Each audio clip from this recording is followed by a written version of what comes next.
Wow, this gym is more electric than a disco in a thunderstorm. I'm Yisrael Einhorn, joined today by Yosef Silver, as we get set to bring you this very special broadcast of YU Max basketball as they take on the Hope Flying Dutchmen.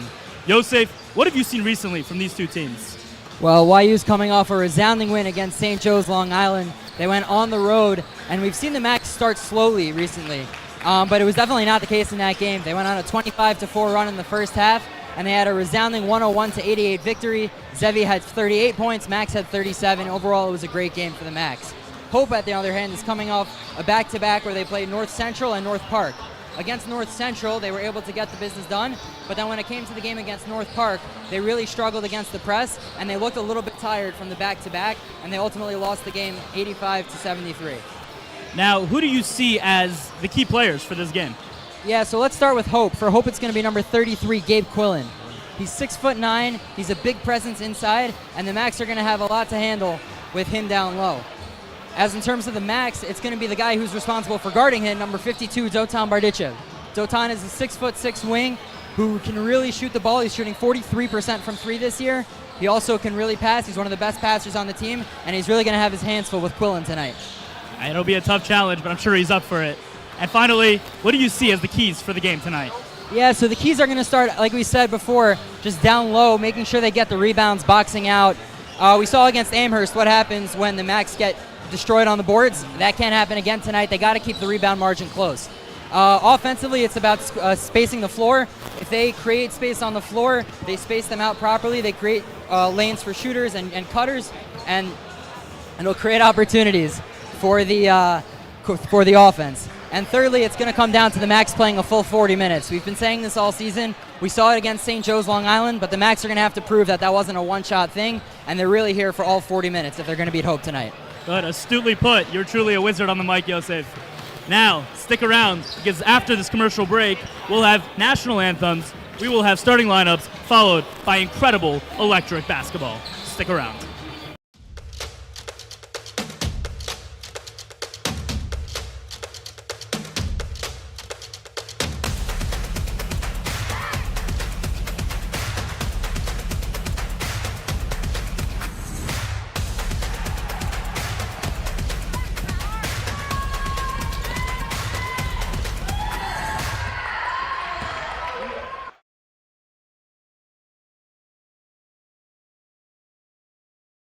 We're living through a difficult time here for American Jews, but the fact of the matter is that in the sports world has been very tolerant to us. The NCAA has more rules than the Code of Jewish Law, the Shulchan Aruch in Hebrew.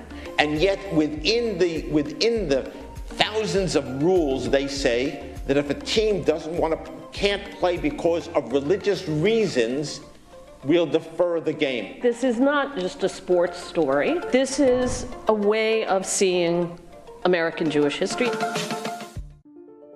My story started with a letter in the mail. I took my first steps in New York and felt the energy all around me. I connected with my Rebbe on the first day of Shir. My story was learning that the mitochondria is more than just the powerhouse of the cell. I made my painting from scratch, like really from scratch. My roommates came here from 4 different countries. We lit one menorah together. My story was practice every night. Chavruta every night. Subway rides, city lights. In my story, my name was in the headlines. The bylines. The University Museum. My story was my internship at the Supreme Court. Dancing with the Israeli flag in Times Square. My story was participating in the only hackathon, not on Shabbat. The Career Center found me my first job at a top business analytics firm. My story was becoming best friends with my chavruta. And holding that NCAA trophy. My story started here. My story is just beginning. Welcome back, ladies and gentlemen. We're excited to announce that in addition to our regular broadcast of Max Live on the Max Live YouTube channel and MaxLive.com, we will also be broadcasting this season of Max Live on the Jewish broadcasting service, JBS. This means that all of our home games will be seen by a whole new nationwide audience, available on virtually every cable television provider and streaming on Roku, Amazon, Fire TV, and on their website. We appreciate the partnership and look forward to many, many more. Now, we're going to turn it to the PA announcer.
as we get set to give you the starting lineups. Tonight's starting lineups are sponsored by Yeshiva University Office of Admissions. As you start your college journey, make sure you visit us online to check out all the great virtual events and opportunities we have for YU students and how you too can become a Maccabee. The starting lineup for the Hope team. We have number 0, Clayton Dykehouse. Number 2, Marcus Werman. Number 5, Tanner Wiegerink. We have number 24, Parker Hovey.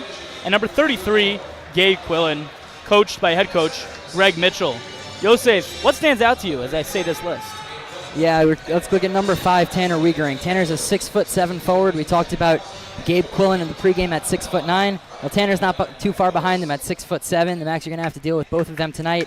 Tanner's coming off a crazy game against North Park. He had 25 points, 12 rebounds, and 4 blocks on really efficient shooting. The Macs are going to have to be able to contain him tonight. Indeed, indeed. And now we have starting for Yeshiva, we have number 12, Zevi Samet, number 13, Roy Itkevich, number 22, Dotan Bardichev, number 23, Max Zakheim, number 32, Adi Markovich, all coached by head coach Elliot Steinmetz. Yosef, talk to me. What do you see here? Yeah, so it's going to come down to number 12, Zevi Samet. Zevi last game, as we mentioned in the pregame, had 38 points. He's been shooting the lights out this season. He's got shooting 60% from the field this year at home, 50% from 3. He's just playing All-American basketball, and let's hope he can keep it up tonight against Hope. It's truly been remarkable to watch, whether watching live or from home. He's been doing special things recently. Yeah.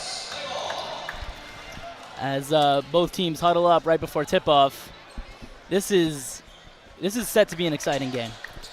Yeah, really looking forward to this game. Obviously, the storied history of Hope. Hope is actually 4th all-time in D3 wins. They got 1,703 wins all-time. Wow. They're actually, in 3rd place is our friends at IWU. But 4th, we got our new friends over at Hope. And it's really a privilege for the Macs to be able to play such a storied school in the D3 game. Indeed. The Flying Dutchmen have been doing this for quite some time. It is truly an honor to host them in our gym. As they gain possession of the ball, but it goes directly out of bounds. YU Macs will begin with the ball.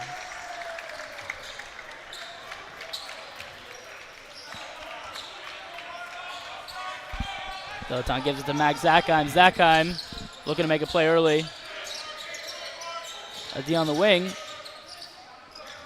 They're swinging the ball around. Dotan looking to do something. There's Zevi coming off that hot game. Unable to capitalize. It was a good shot nonetheless. Dykehouse kicks it to the corner. Marcus Werman with a missed 3. Hope retains possession.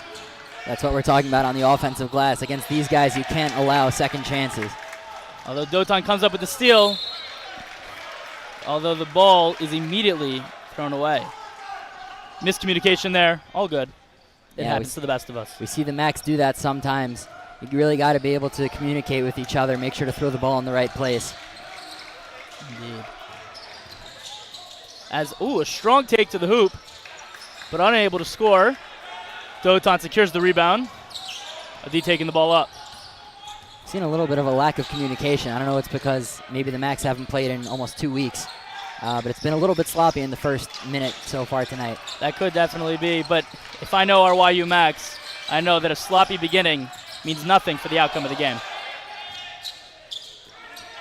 Hope thought he stepped out there, probably did. Ooh, as he banks in the 3, we'll take it. The bank is open on Thursday, so that's not a problem. The Hope looks to set up their offense. Back up top. In the corner, we got Hovey with the ball. He resets up top. Up to the point guard, Dykehouse. Looking to do something with it. Runs it to the brick wall. Hovey back in the corner. And the silky smooth mid-range jump shot of Hovey. He scores that too. Zevi calling for the ball, and he gets it. Gives it right up to Adi. Zevi drives. Beautiful take. Unable to secure the N1, but he'll go to the line for 2. Yeah, that was a good cut by Zevi and a nice off-ball screen over there. It was a good job by Adi to find him. And And Dykhouse had nothing to do other than grab him to make sure he didn't hit that layup. Literally nothing you can do when Zevi's cutting to the hoop besides foul. It's an automatic 2 points either way.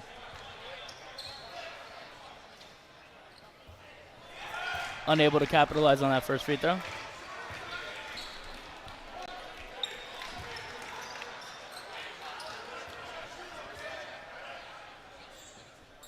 And he hits the second one, making it a 2-point game.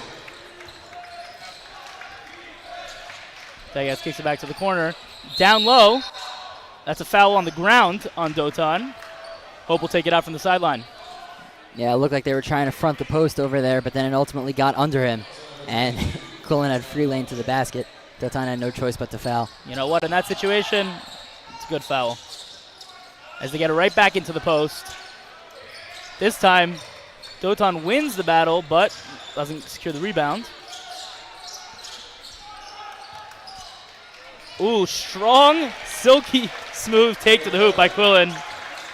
That was almost too easy. Yeah, that's not what the Macs are looking for. They give up the offensive rebound again, which is something that they're really going to struggle with tonight.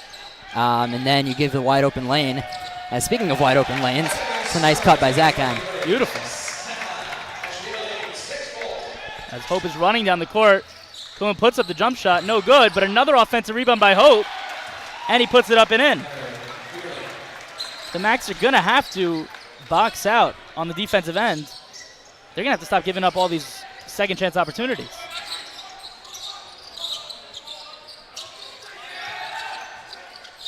Dotan at the top. Oh, kicks it out. Roy for three. No good. It's going the other way. YU has the numbers defensively, but Quillen spins into the hoop. The fans wanted to travel, but it looked clean. No good. YU is able to regain possession. Oh, Max Zakheim with a silky smooth take to the hoop, but unable to score. That's fine. The Max will take that 10 times out of 10. Yeah, great play there from the Red Rocket. They don't call him that for nothing. They do not. Quillen attempts the three. Doesn't go in. Gave Quillen a lot of space on the arc. He doesn't like to shoot those, but he can hit them when open. So the Macs are going to have to do better at closing out on him to make sure he doesn't get those open shots. Exactly. He would have no problem sending the Macs a message if they keep leaving him open. Hope secures the rebound. They're coming the other way. Dykhouse looking to do something with it. He gives it up. That's a two-pointer for Marcus Warman. Number 2 for 2.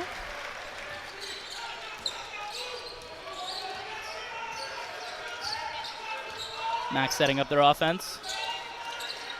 That was a double entendre as it was Max Zakheim setting up the offense for the Max. D finding a cutting Zevi, but he was unable to catch it. It looked like there was some contact with Dykhouse over there, but it looked clean. Yeah, I agree with both those points. As Hope gets yet another open layup. That is, this time, Tanner Wiegerink. Too many defensive breakdowns for the Macs. Hope already has 10 points. They got to be smarter on the defensive end, and especially the defensive glass. They're going to pull out with this one. Oh, Zevi wanted that shot. The second he saw the hoop, his eyes lit up. Zevi Salmon for three. Yeah, you can't leave him that open. Oh, as right on the other side, Parker Hovey answers back. He says, you're going to hit a three. I'll hit one right back. As we are going to send it now.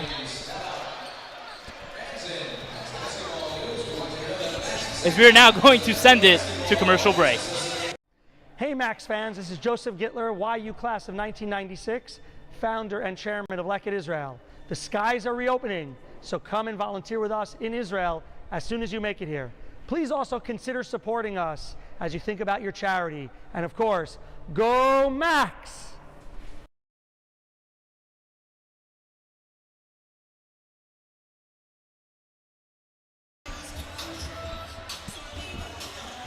Welcome back. Yosef, it has been a scoring game so far, but tell me, what have you seen thus far this game? Yeah, it's been really back and forth both ways. The Macs have been a little bit sloppy on the defensive end, especially on the defensive glass. We have Hope has a lot of size, but the Macs are going to have to do better boxing out. Overall, I think offensively the Macs have been pretty good. Obviously, there are things that can be improved, but I think it's really just going to come down to the defensive end. I'm not really worried about the Macs offense, but they're going to have to be able to contain Hope on some of these possessions if they're going to pull this one out. Indeed, as Effie Freundlich, who's just checked in, has the ball. He gives it over to Dotan. Zevi with yet another cut and a strong take to the hoop. Hope has made a substitution as well, subbing in number 44, Wager, as you see over there, and number 22, also with fresh legs, Justin Mims. As Mims looks to do something with it. He takes it left over Dotan. No good, but one of the big men scored there. I feel like both of them had a hand on it. Yeah, I didn't exactly see who, but they both went up for it, and it was a 3-on-1. The Macs have to do a better job of being down low. Max up at the top. Zevi inside, but he gets rejected, but the ball stays here. Yeah, Zevi tried to go up, but Wiegerink's not going to let that on his watch. That's fine. Those kind of things might detour another player, but not Zevi Samet. He'll keep going at him. He doesn't care.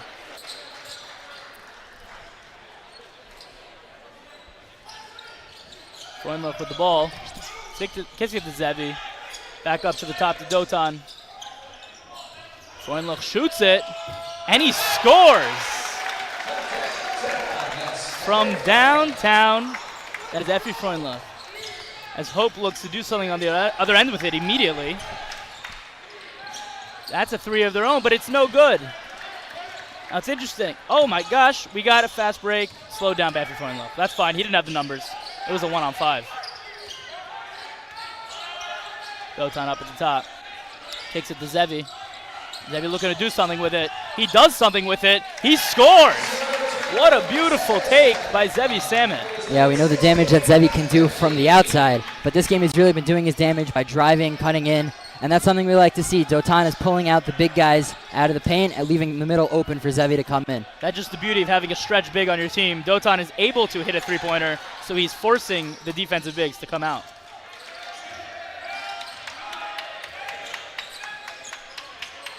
Five seconds on the shot clock. Effie with the block.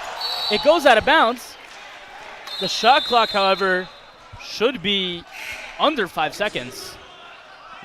Looks like they're about getting that resort. Yeah.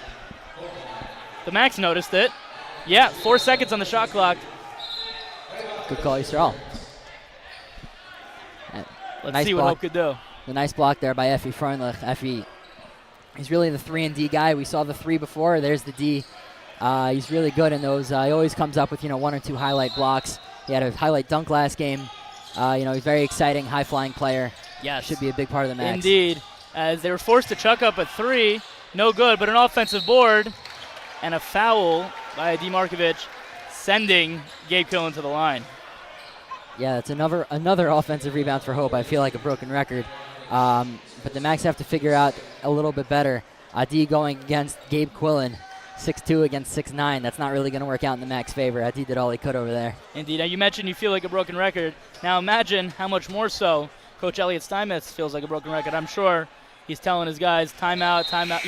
In the last timeout or just in the huddles, you guys need to box out. That's one of the keys if they want to continue playing this game. As Jacob Roden subs in for Zevi Samet, giving Zevi a break.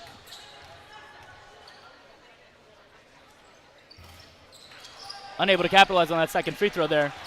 The Max are coming down the court.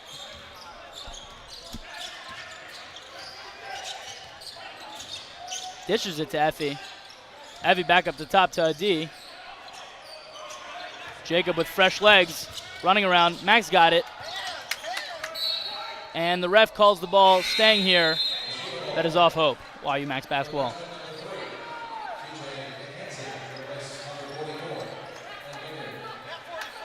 You see over there, Max tried to get it, but it was very handsy defense by Dijkhuis to knock it out.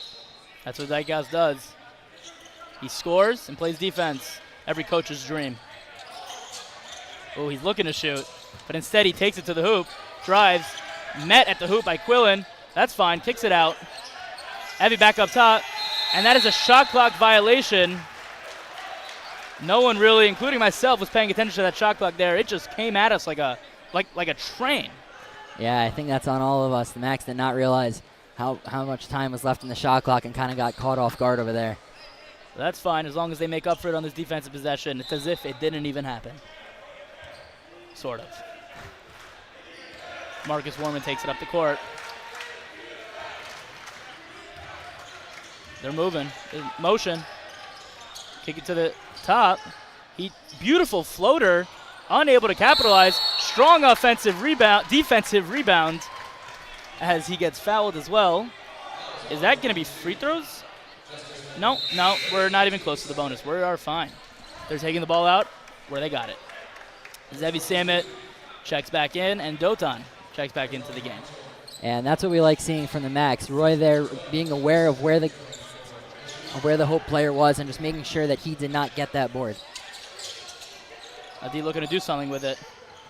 Finds Roden. Giving it to Dotan. Finds a cutting Effie Freundlich, and he scores with ease. That was a great job by Zevi with the off-ball screen, creating space for Freundlich to get that pass. Warman kicks it out to the corner. Josh Decker, no good. But there is the big man, Gay Quillen, able to pick it up and put it back in the hoop. Yeah, with Dotan going to help in the quarter, someone's got to be able to pick up number 33.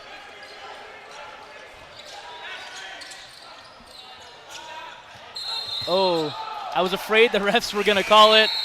I was hoping they didn't see it, but good call by the ref. Unfortunately, that's a travel. Yeah, if your feet are moving like that before you dribble, the refs are going to see that every time, especially with the open lane.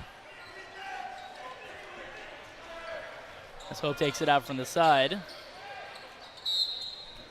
With Dykhouse sitting, Warman's getting a lot of the point guard minutes right now. Looking to do something with it. Gives it up. They're moving. High screen. High roll. Warman gets the ball right back after a tip by Adi. They find Quillen in the paint, but they're swarming him. That was just incredible defense. Way to slide. Way to move. The Macs are finding their groove. Yeah, the good rotations on that possession, and then Dotan. Hope found the mismatch down low, but Dotan was able to get the hand on it. Knock it out. Everyone resets. 6 seconds on the shot clock. Good eye. They need to do something with it. That's 2 seconds. That's 1 second. That's his shot, unfortunately, and he makes it. There it is. Yeshiva down 2, 20-18. The same way it didn't look like Hovey realized how much time was on the clock. I don't know if Dotan realized either. I think he should have gotten a little closer to Uyghurink on the closeout. Dotan has it up top. Gives it to Adi. Back to Zevi. You can see it in his eyes. He wants to do something with it. Trying to move. Finds a Dotan. Roden with a strong take to the hoop. Warman with an even stronger defensive play. He's driving. He shoots. He scores the fast break layup. I think the Macs are looking for a goaltend over there.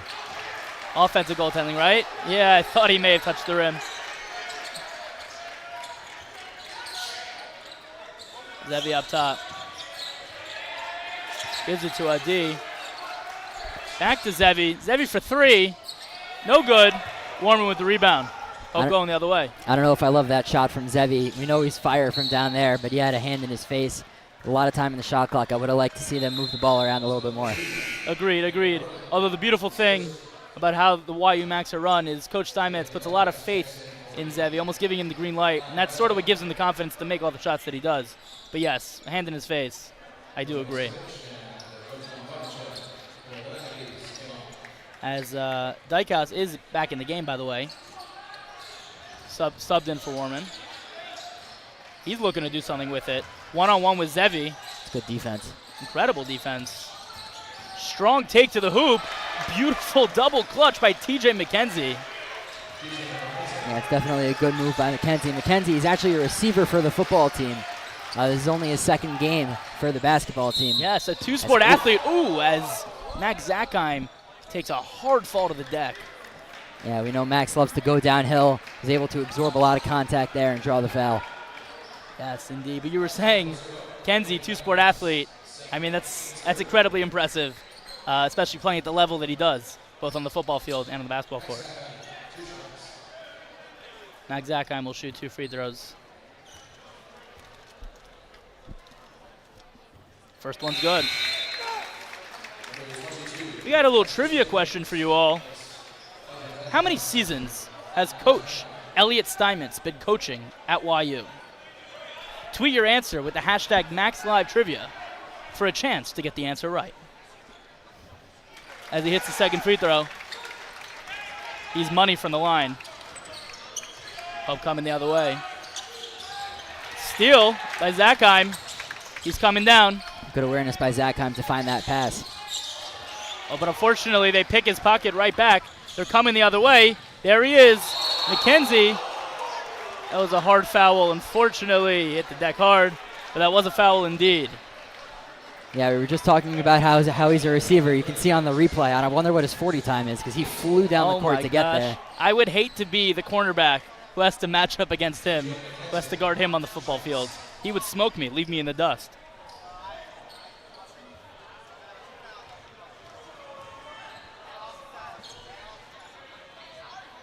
As he hits the first free throw. Subscribe to Max Live on YouTube to make sure you do not miss any amazing Max games and highlights this season. As McKenzie gets set to shoot his second free throw. Looking to extend this lead to 6. And he does. And he does. Max coming down the other way.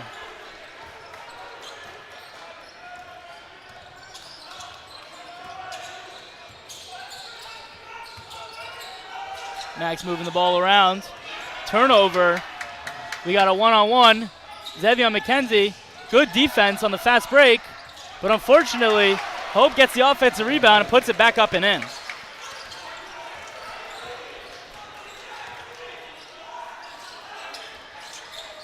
Max in a bit of a dry spell here. Only a minute or two as they retain possession. Looking to take that lid off the hoop. Been a couple minutes since their last field goal. Yeah, as we'll see Effie Farnell check back into the game. Effie's proven to be a spark plug. He was really great in his first stint on the floor. Let's see if he can bring that spark that the Max are looking for. Couple subs for the Hope as well, the Flying Dutchman as well. So we got number 4, Sam Carlson, now in the game, who's guarding Effie.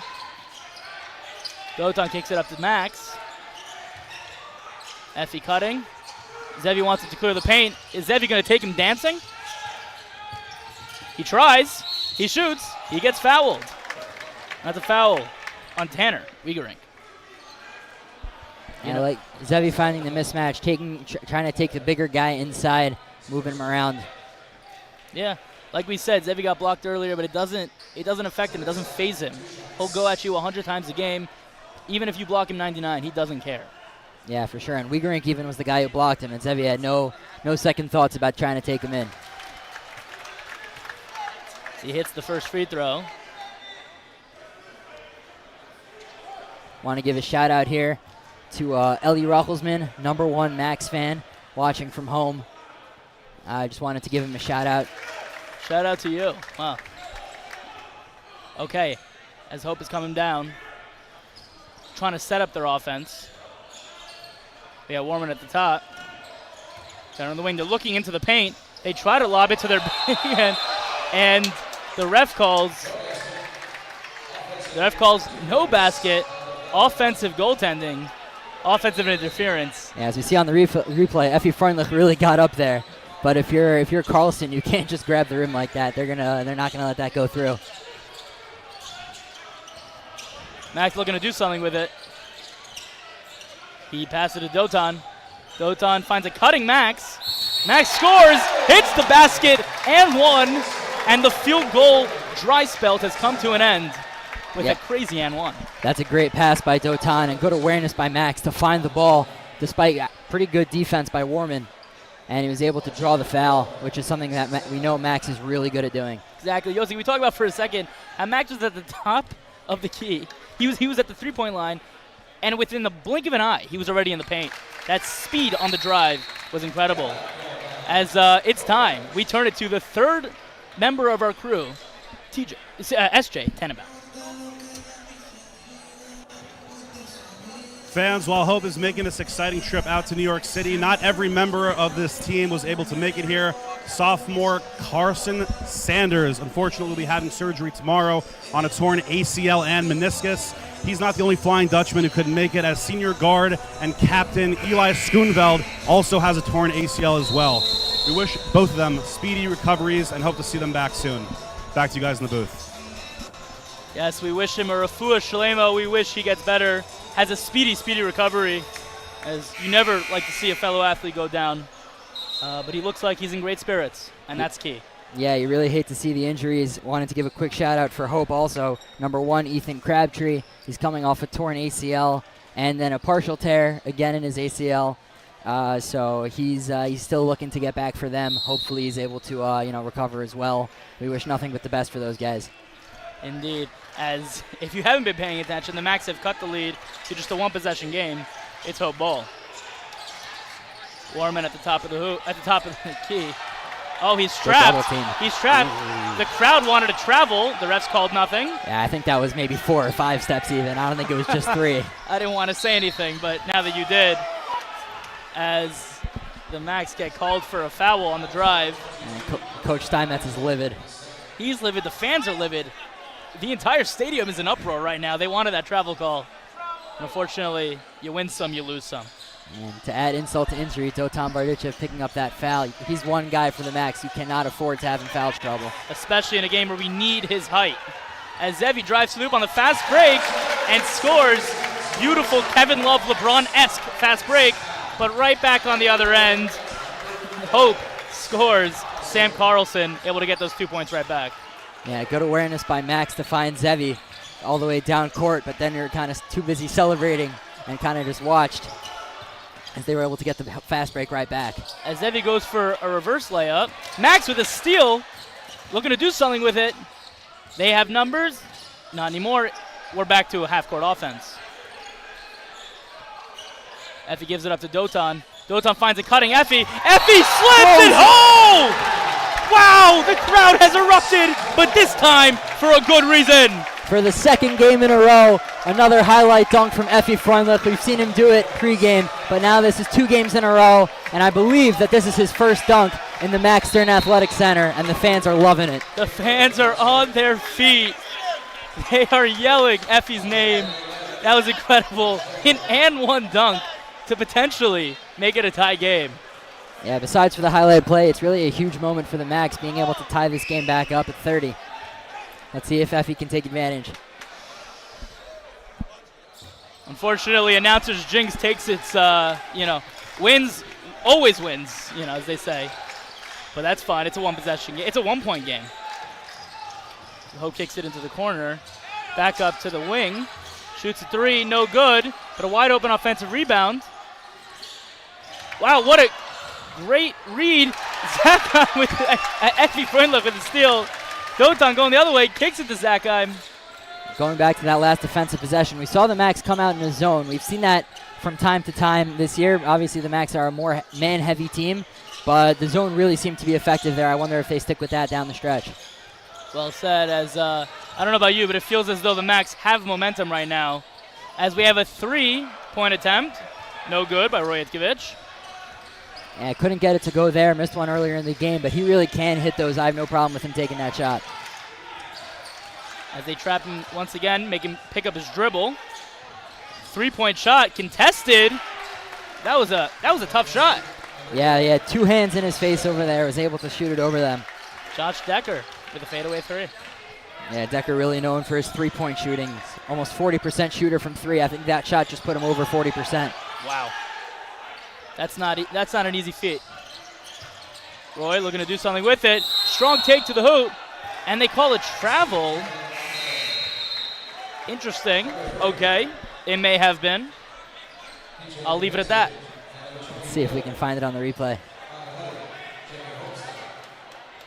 I think they're calling him for the hop step over there. I see that. I saw that. Okay. Okay, you know what? I'd rather an active ref than a passive ref. As Hope has the ball looking to set up their offense. Swinging it around the hoop. They're moving. Oh, he's got his eyes on the hoop. He runs into Zakheim, who makes him kick it out. Dishes it up to the top. They're resetting. 6 seconds on the shot clock. They need to do something with it. 2 seconds. 1. He shoots the 3. And Justice Mims scores it at the shot clock buzzer. Yeah, we were just talking about Josh Decker. Justice Mims himself is almost a 40% three-point shooter. He's been their guy off the bench, kind of leads the second unit for them. He had 14 points last game against North Park. As Effie unable to hit that 3 there. But yes, you're saying it's extremely tough, but obviously, the Macs are up for the challenge. But to play a team that both has size and shooters, that is not something you come by very often, as they have big men, and they have guys who are shooting, like you said, near 40% from the three-point line.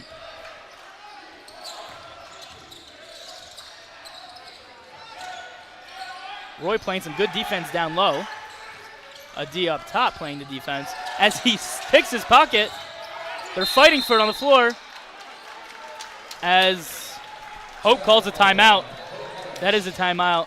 Well, we just said that YU has the momentum, but since saying that, it has appeared as though Hope has gone on a 6-0 run.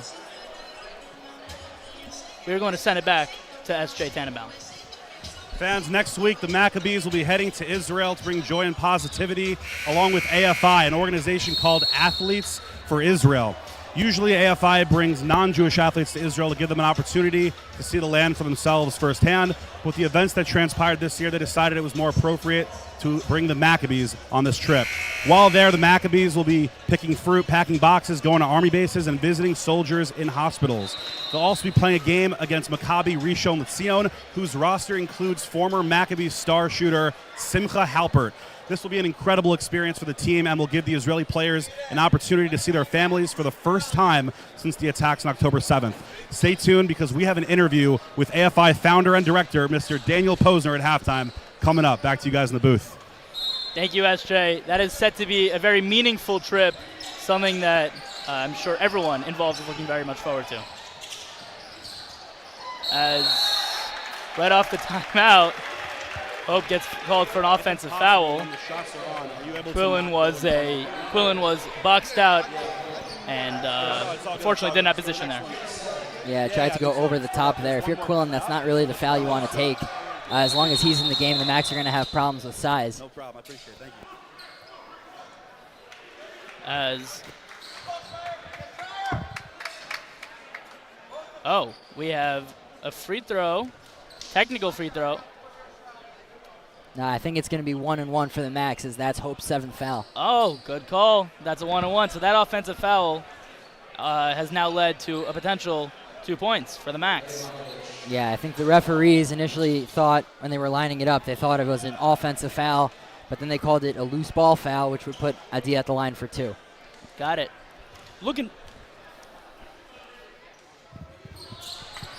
Unable to capitalize there. Fine, Hope coming the other way. In the corner. Back up to the top. They have positioning down low, but Roy is really playing some solid defense in these last few minutes down low.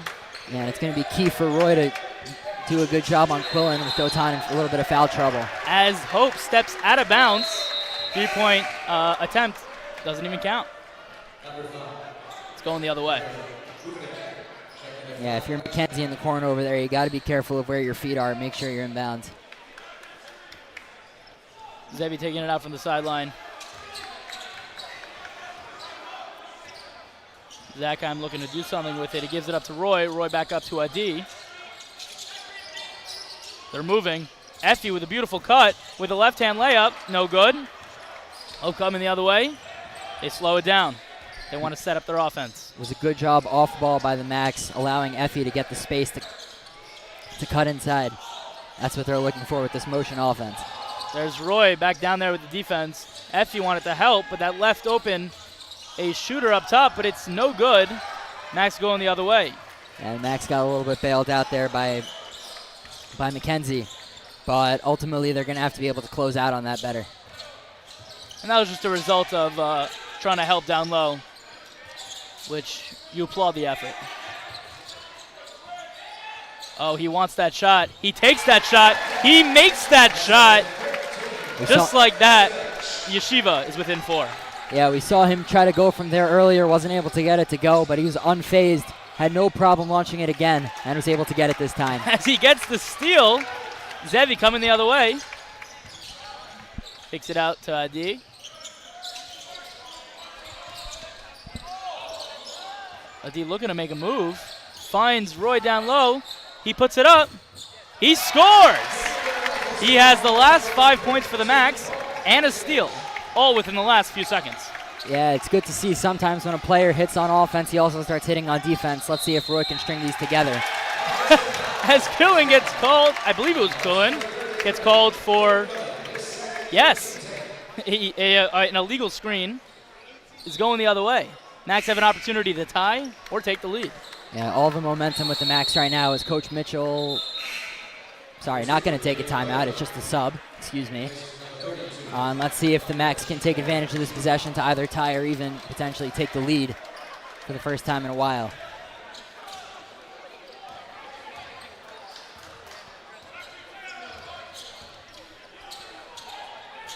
Roden back in the game. He drives to the hoop. He finds himself open. He puts the ball up. He puts the ball in. It's tie game. I don't know if Roden realized what happened down there, but once the guy fell, it took him a second to realize he had a wide open shot from 2 feet away, but good on him to hit it. Great awareness. Hit it as McKenzie puts up the 3. Great contest by F. but another offensive rebound. Yeah, obviously the size mismatch is there, but you'll have to see the effort from the Max. After the beginning, in the beginning of the game, they were struggling to box out. They've really fixed that for the last couple minutes. As Hovey whiffed that shot a little bit, Zevi with a head of steam gives it up to Effie. Effie puts it up, no good. Hope coming the other way.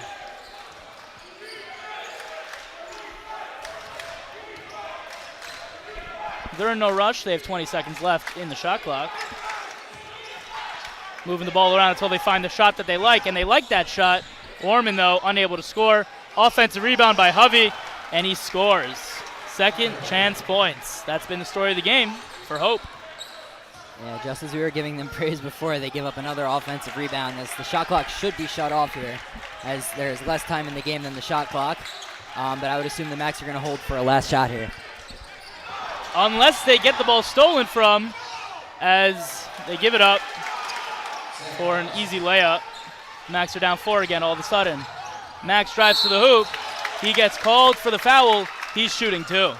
Yeah, good job by Max driving in, making sure to take advantage of that last possession. Let's see if he can cut it down to a 2-point lead to go into the half. Looking for somewhere to make your end-of-year donations, like our broadcast? Please support us. Go to maxlive.com/donate to make your tax-deductible donation. That's MACSLIVE.com/donate. Link in the description of this video. Yeah, we appreciate all our donors, all our sponsors. As soon as we get to halftime, we'll go to the Lekket Israel halftime stats. Big shout out to them. And yeah, we appreciate all those who help support what we do here at Max Live.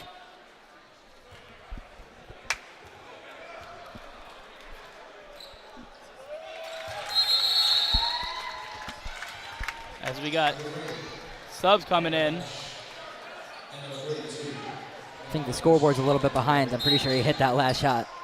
Yeah, I believe it was a 4-point game before those free throws. My bad. 2-1. They don't even get a shot off, but they call a foul. Who's the foul on? As the half winds down. The foul is on number 20, Avi Freundler. That is a blocking foul. There's 0.3 seconds left on the clock. Let's see if Hope could get maybe a tip-in alley-oop. Yeah, the Max did have a foul to give there. I don't know if that's exactly what you're looking for. But we have some fans heckling us in the booth telling us they disagree with the call. But as they say, it is what it is. Now you gotta love the Max faithful. As Dotan's gonna come in to try to block the inbound. As they are unable to score, we are going to send you to our Leket Israel halftime show, but stick around, because after this, we have more incredible basketball.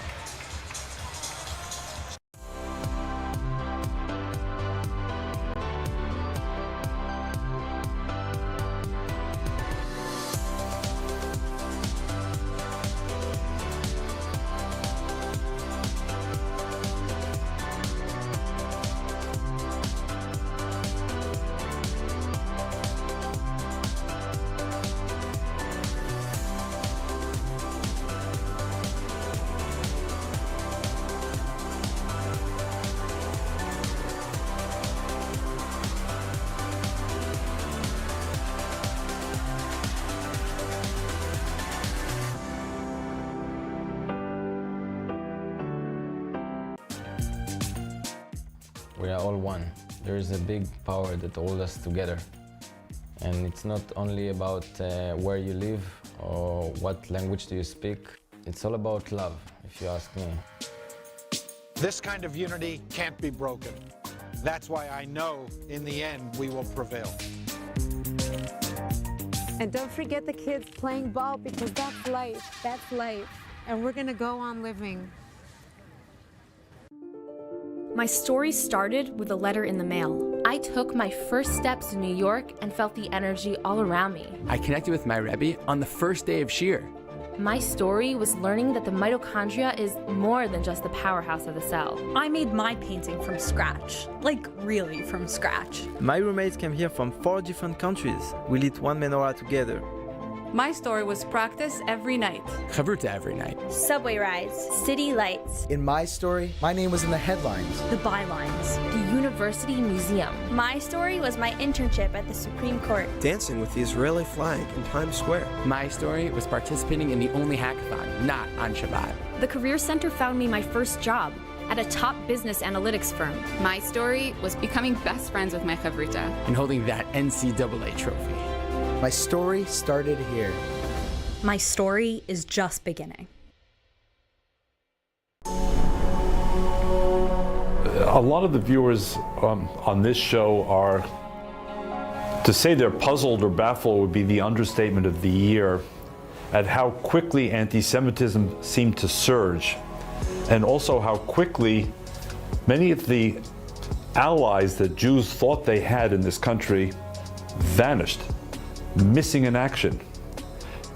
Many Jews have said to me, and I'm sure to others, we play by the rules, we're generally very liberal, we've reached out to other groups, we've tried to support other groups in their quest. Our philanthropy has been directed to trying to help the underserved, advance social justice. What happened? They're asking. What would your answer to them be? How do we explain the last 2 months, especially? The best explanation I can give is summed up in one word: fear. And if you live in fear, remain silent in the face of extremism and anti-Semitism, then you're part of the problem rather than part of the solution. And you know, the Achilles heel of most elected officials is a pathological need to be loved. And I have no need to be loved. Integrity matters more to me than popularity. And I'm willing to stand for what I believe is right, even if it means standing alone, and even if it means facing excommunication from ideological allies.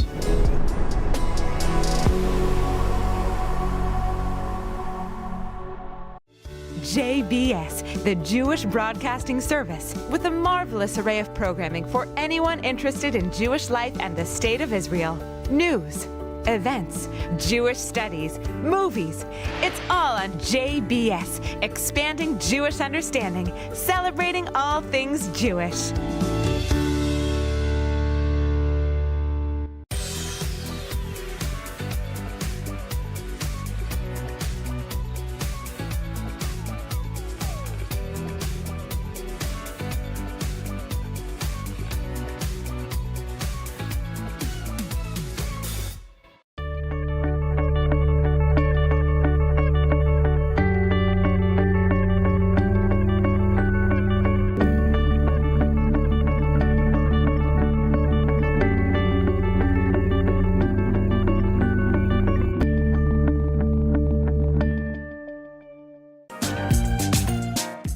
We are all one. There is a big power that holds us together.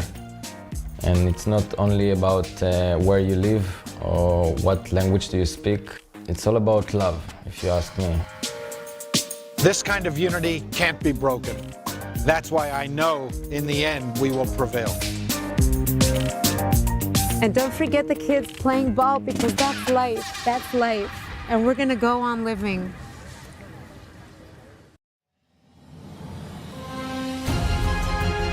The best source of news today is JBS. And viewers should understand that this has become the public square of the American Jewish community.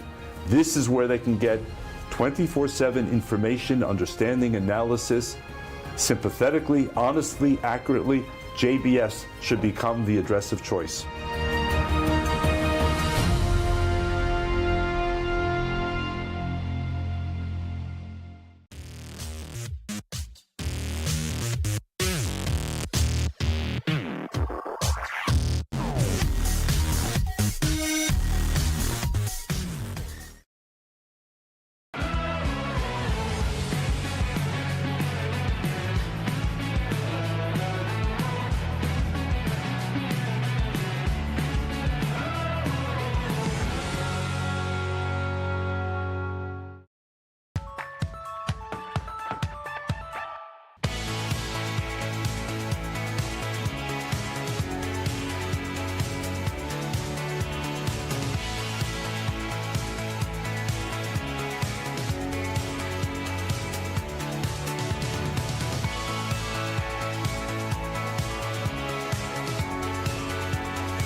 Pretending to take it back by Leifert. Given to Terrell. Terrell! That's right! Terrell, 2 more!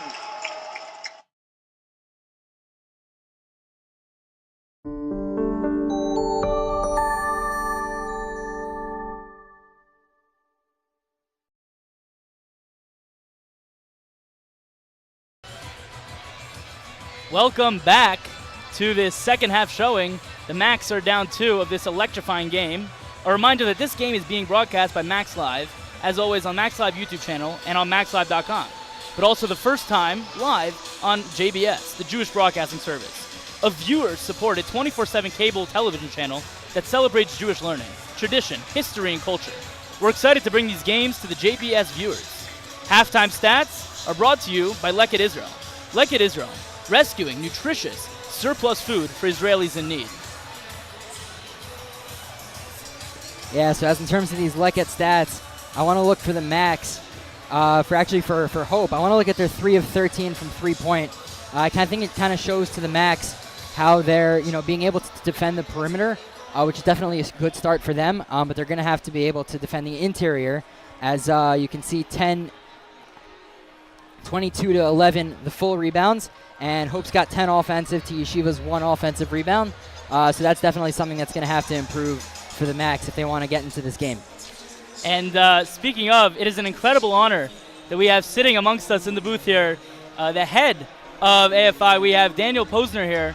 Just for starters, first of all, thank you for joining us. And second of all, do you mind just speaking a little bit about what AFI is? Yeah, Athletes for Israel is a nonprofit organization. Started about 5 years ago. I started it because I became so frustrated by all the negative publicity that Israel had been getting. Constant negative media attention. And after further investigating and doing a lot of research about how we could do positive PR for Israel, I realized there are millions of people out there that love Israel, and many of those who are not Jewish. And I looked for people who had big platforms, and athletes and influencers were really the people that came to mind.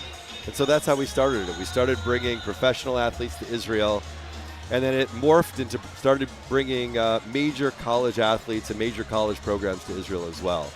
So we've had a tremendous success in a short period of time. So we heard a little bit from SJ in the first half, but the Macs, you're obviously going on an AFI Bring Them Home trip. Can you discuss a little bit more what the trip entails, what it's going to be about, and kind of what they're going to do on their Bringing Them Home trip? Yeah, sure. So typically we bring major Division I teams to Israel. We've brought teams like University of Auburn, Kansas State, University of Arizona. Arizona was the #1 team in the country. So we bring major teams. In fact, we had over 5 million people that followed our trip last year. Wow. So really a major outreach. And they see the energy in Israel, the diversity in Israel. They see the rich history and the authentic cuisine and the diversity of the people. And we said, given that the war, October 7th, we said we needed to bring a team to Israel that really understands, that really can support our brothers and sisters who are in pain and in need right now. And so we decided we wanted to do a solidarity trip to Israel, where we're bringing the Yeshiva University Maccabees. We're going to play a game Wednesday, January 10th. If you're in Israel, we're playing an Israeli team there. We're going to host clinics with kids who are affected by the war. We're going to visit soldiers in hospitals. We're going to pick food from affected farmers and really do a week of solidarity, a week of help, a week of hugging our brothers and sisters in Israel who have tremendous needs in this difficult times. That is so special, so meaningful. Thank you much. Now, finally, I just want to know, how can people find out more about AFI? Or maybe even donate to help to this cause? Yeah, well, you could learn more about us on the web at www.athletesforisrael.org. You can find out how you want to get involved. And for next year, we had teams like Duke University, teams like South Carolina, Florida, FAU, all planning to go to Israel. In fact, even Michigan football had an interest in coming to Israel. Now, given the war, I think there'll probably be some pause, but we'd expect after things die down a bit, we'll be able to continue to bring teams back to Israel, and we're very excited about that because it's really having an impact. We see that that impact is resonating with people across the world, and especially in North America. So can you talk about, obviously it's Athletes for Israel, but can you talk about your historic trip to the UAE and how that went? Sure. Yeah, so this past year we brought University of Arizona and Kansas State to Israel for a week, but on top of that, we went to the UAE for a few days to celebrate and support the Abraham Accords, the historic accords between Israel and 4 or 5, depending on how you measure it, Arab countries, and the 5th one a majority Muslim country. And most people don't know about the Abraham Accords in America. In fact, I spoke to some students here in Washington Heights and asked them, how many countries can you name that are part of the Abraham Accords? And most people got UAE. And then most people could come up with Morocco. But then after that, there's still Sudan, there's Bahrain, and oh, by the way, Kosovo is also part of a peace agreement with Israel. 5 Muslim majority and Arab countries that celebrate and are part of the Abraham Accords. And we got to spend the week there with the USA team, the USA national team that played the Olympics. So we played with all sorts of all-stars, including Anthony Edwards. We got to meet Steve Kerr, who was an Arizona alum. Really it was great experience for the players, great for all the coaches, and just an incredible experience for us all to be there together. It was historic. We actually made the first flight directly from Israel to the UAE by any college sports team in the world. Wow. So that was historic, and the president of the University of Arizona came. He took the first steps off the plane. And what do you know? A few months later, after October 7th, the war hit, there were 2 major university presidents that wrote positive pro-Israel, anti-Hamas letters. One was the president of the University of Florida. The other was the president of the University of Arizona, who also signed on to President Berman's letter at Yeshiva University. Incredible. I'm very much looking forward to see what this trip has in store. Thank you so much for joining us. My pleasure. Thanks for having me, guys. Thank you. Pleasure to have you. We'll send it to a commercial break. We'll be right back. My story started with a letter in the mail. I took my first steps in New York and felt the energy all around me. I connected with my Rebbe on the first day of Shir. My story was learning that the mitochondria is more than just the powerhouse of the cell. I made my painting from scratch, like really from scratch. My roommates came here from 4 different countries. We lit one menorah together. My story was practice every night. Chavruta every night. Subway rides, city lights. In my story, my name was in the headlines. The bylines. The University Museum. My story was my internship at the Supreme Court. Dancing with the Israeli flag in Times Square. My story was participating in the only hackathon, not on Shabbat. The Career Center found me my first job at a top business analytics firm. My story was becoming best friends with my chavrita. And holding that NCAA trophy. My story started here. My story is just beginning.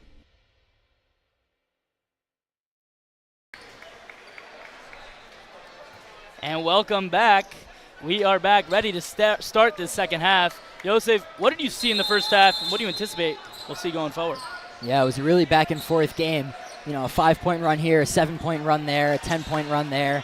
A lot of runs back and forth, kind of, you know, Hope jumping out a little bit and the Max catching up, and then Hope jumping out again. We saw a lot of offensive rebounds from Hope. Hopefully they can, hopefully the Max will try to limit that, as it looks like Marcus Worman is a little bit shaken up off that last play, but it looks like he's good now. Speaking of offensive rebounds, though, Hope just scored off of one, but that's fine. The Max are ready to get back into their groove. Zakem with a strong take to the hoop. He puts it up and one. No amount of defense could stop that man. Yeah, Max Zakem is one of the toughest players for the Max. He has no hesitation down low. We've seen him draw fouls there all night, and that's another one. And let's see if he can tie up the game for YU. And, you know, you say he has no hesitation to go down there. That's because he's someone who knows that he could score when he's down there, but he's also not afraid to get sent to the line. This is a man who said he aims to shoot 90% from the free throw line this season, as he so often capitalizes on. So I was afraid I almost gave the announcer's jinx there. But I was going to say, after mine last time, I was. I know. But now that it's over, I can say that he's 6 for 6 on the night, so definitely, above that 90% so far. They throw a lob, trying to regain momentum here after the and one. That is Wiegering throwing it down.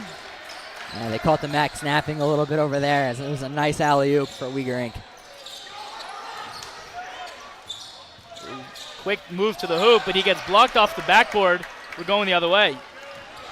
Something we've seen a lot of this game. A guy makes a nice play on the offensive end, and then he goes back on defense, makes a nice play there too. You know, it's fascinating as Killen gets the and one there. You know, it's funny that you say that, you know, the offense leading to defense, because usually the way we see it is great defense leads to great offense, but you're right. So many times this game, a player gains the momentum with a great offensive play, and then he goes on the other end and makes that great defensive stop.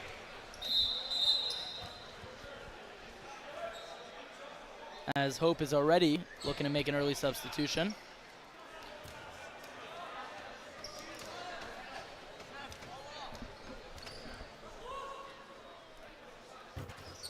Is unable to capitalize on the and one.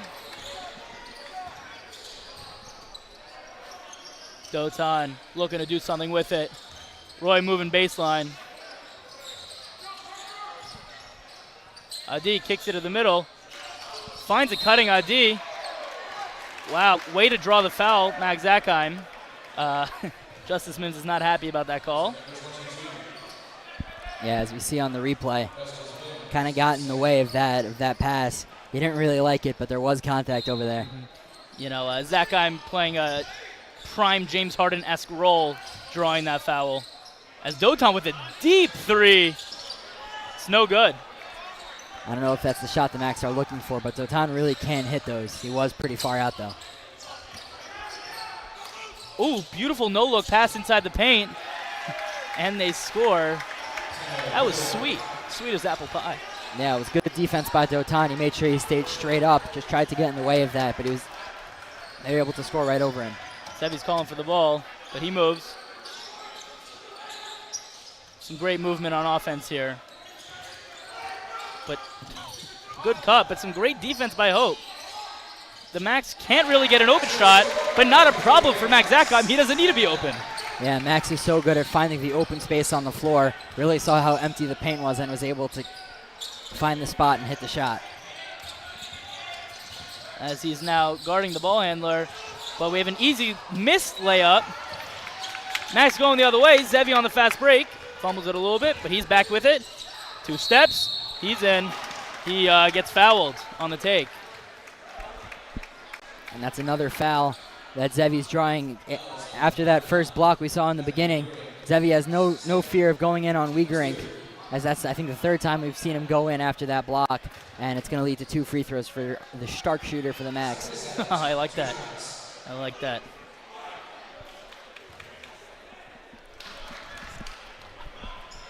We want to give a shout-out, as Zevi hits that free throw, we want to give a shout-out to the Hope women's team, who are here to support their men's team. Yeah, as we know about the Max famous 50-game winning streak, well, the Hope women actually did even better than that. They were at 61 games from the seasons of 2019 to 2022. Wow. So that was even 11 more games than the Max. Congratulations to them. Unfortunately, that streak has ended for them. But, you know, it's good to see them out here on the trip also supporting their men's team. 61 straight wins? Did I hear you correctly? Yeah, that's what I said, 61. That's incredible. As Zevi, the extra dribble got him the open layup, but it was contested last second. Oh, speaking of open layups, that was just way too easy for Mims. Yeah, I think it would be beneficial for the Max to slow it down a little bit. Yes, I agree. They're trying to play their fast-paced game of basketball, but it just seems to not be leading to points right now.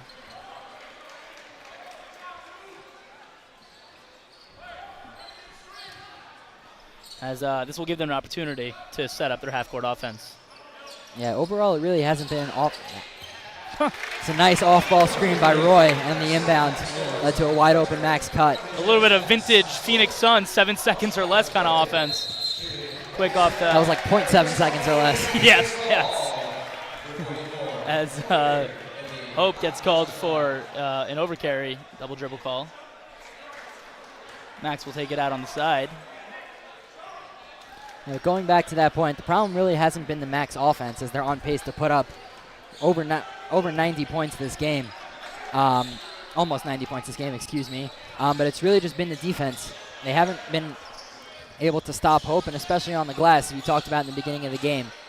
Hope is already up to 12 offensive rebounds. The Max are going to have to contain those if they want to win this game. Indeed. As Zevi looks to tie the game with a 3. No good. It's a good shot selection from Zevi. If you're the defense, you never want to leave him that much space, but kind of just got unlucky that time. Never, especially on the hot streak that he's been on. As, yes, that is a good steal by Dotan, and sort of a frustration foul by Mims, as he does stop the fast break. Yeah, I didn't have much of a choice there. It was a good foul by Mims. Obviously, you can see a little bit of frustration on that foul, but otherwise, Dotan has a wide open lane to the basket. Mm-hmm. Definitely the right call, but great defense by Dotan.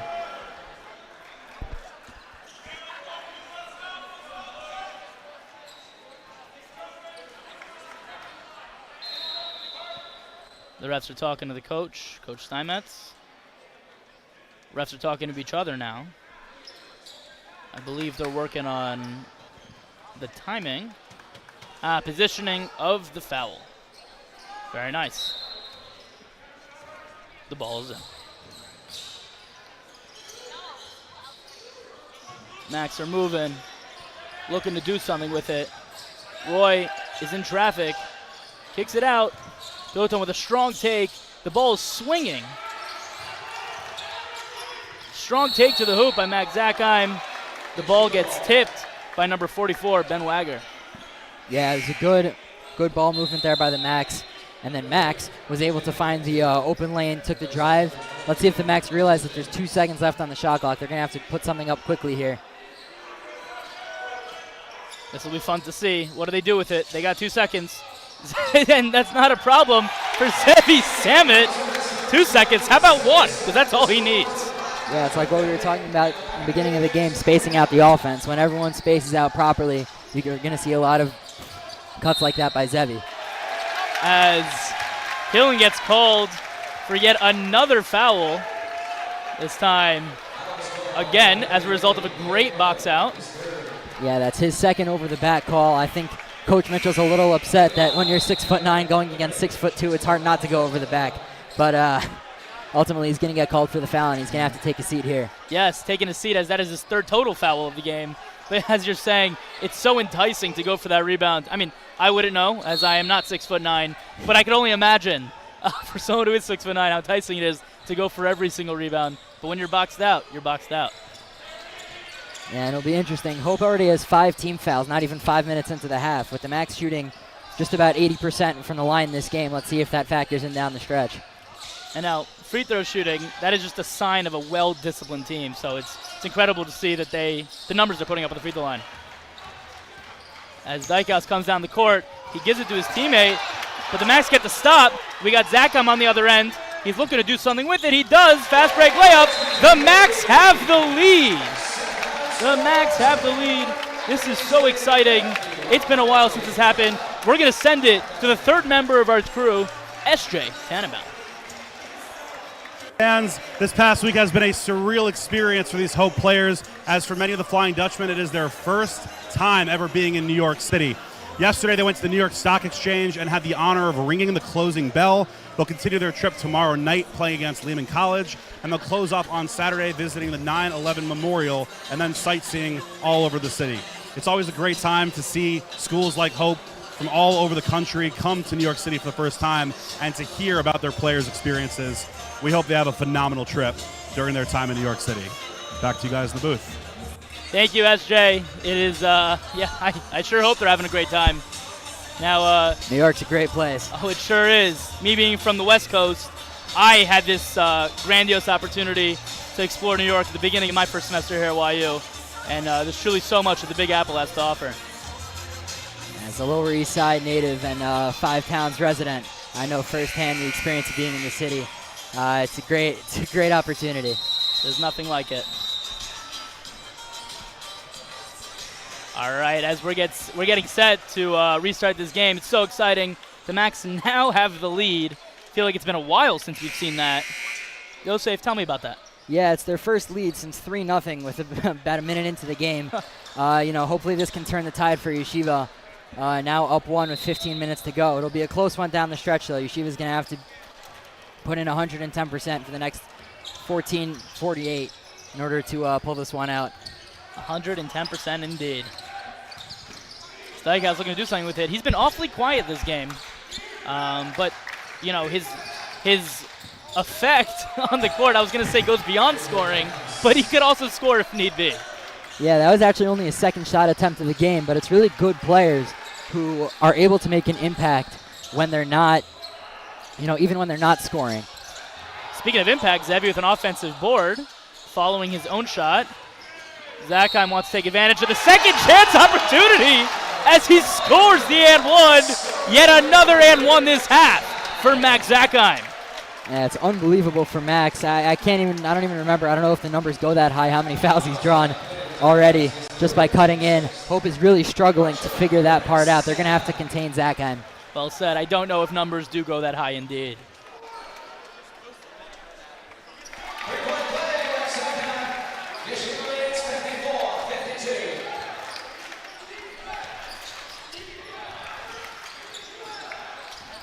They put up a 3 trying to regain the lead.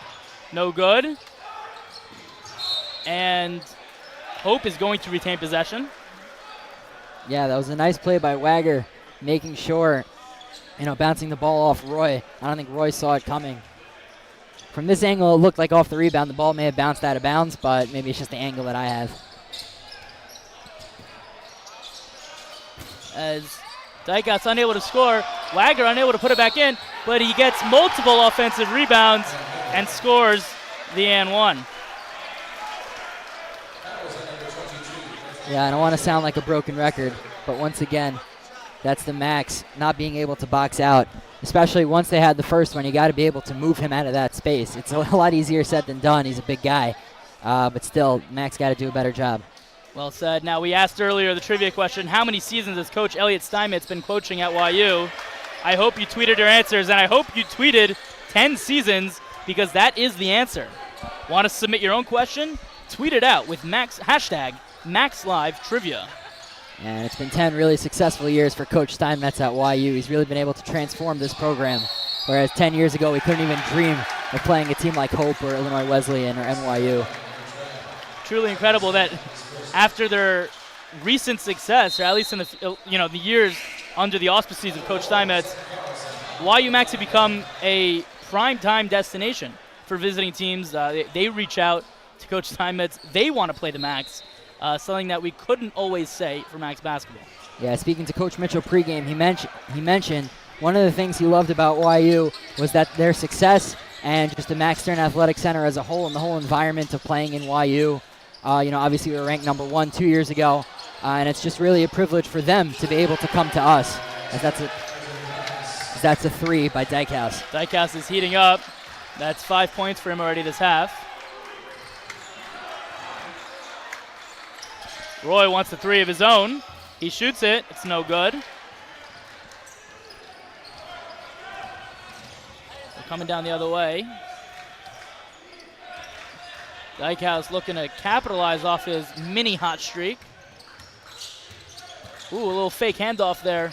Going all the way to the hoop, but Doton is way too big for him. That's no good. That's going the other way as they call a foul. Again, just YU being disciplined and aggressive down low will just lead to offensive drawing fouls from the offense. Yeah, and once again, that's another loose ball foul.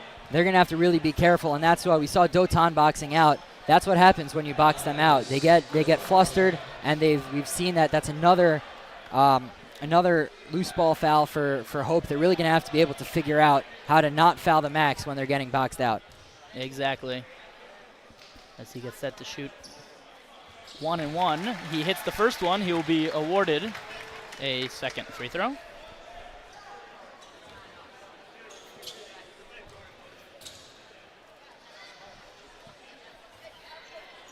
And he hits both free throws. So special that we have a big who has such a silky smooth touch when shooting the basketball. As Zevi with a beautiful steal picks the pocket. He's coming down the court. Hits Zakheim in the corner, but they slow down the ball. Doton wanted to take it, but he held off. Doton cuts, leaving Roy wide open at the top. Effie looking to do something with it. Finds Doton down low. A gorgeous feed to the corner. Max Zakheim puts up the 3. He scores it. He is hotter than fish grease right now. The Max are steamrolling their way to the end of the game as Effie Freundlich gets called for foul on the other end. They score the 3 on one end, but that momentum immediately gets shut down. Yeah, going back to that offensive possession for the Max, that 3 by Max. Doton really was able to take advantage of the mismatch. He had McKenzie on him, much smaller. He's able to just body him away and threw a beautiful no-look pass to Max Zakheim. Looking for somewhere to make your end-of-year donations? Like our broadcast? Please support us. Go to maxlive.com/donate to make your tax-deductible donation. That's MACSLIVE.com/donate. Link in the description of this video. Now I just want to give a quick shout out to YU Rosh Yeshiva and my Rebbe, the shir that I am in, although the people's Rebbe, Rav Sobolovsky sitting in the crowd, here to support not only his nephew Zevi Samit, but obviously the YU Max as a whole. Yeah, and we're going to give another shout out to Joe Epstein in Indianapolis, as well as the extended Silver family watching at home. Big shout out to the Mishpacha. Oh no, you're putting pressure on me to call out my Mishpacha now. All right, hopefully we'll get there soon enough, as Effie wanted the foul call, but he didn't get it. Hope, by the way, regained the lead after those free throws. A little bit of a mismatch down low. They kick it out after the help comes. Aggressive fight for the rebound by Roy and Doton. This dynamic duo down low, they've been playing aggressive defense all game. Roy being forced to guard these big men, but it led to a foul. Yeah, and they've really been doing so without too much foul trouble. Doton has 3, which is not ideal, but Roy only has 1. And it's going to be really key for the Max to stay out of foul trouble. As we see what's going on with Hope, we mentioned it a little bit earlier. They already have 8 fouls. There's still more than 10 minutes to go in the game, and they're just giving away free possessions on all these loose ball fouls. Exactly.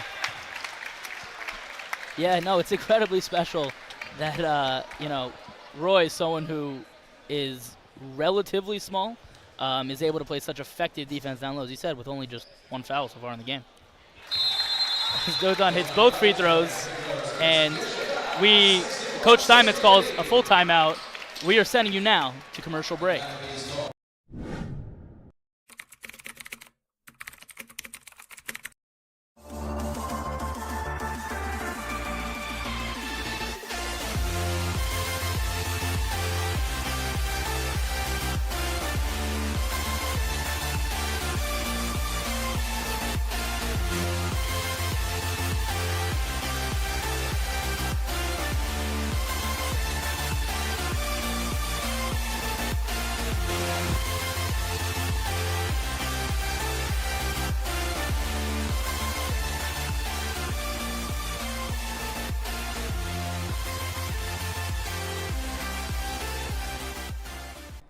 Hey Max fans, this is Joseph Gittler, YU class of 1996, founder and chairman of Leket Israel. The skies are reopening, so come and volunteer with us in Israel as soon as you make it here. Please also consider supporting us as you think about your charity. And of course, go Max!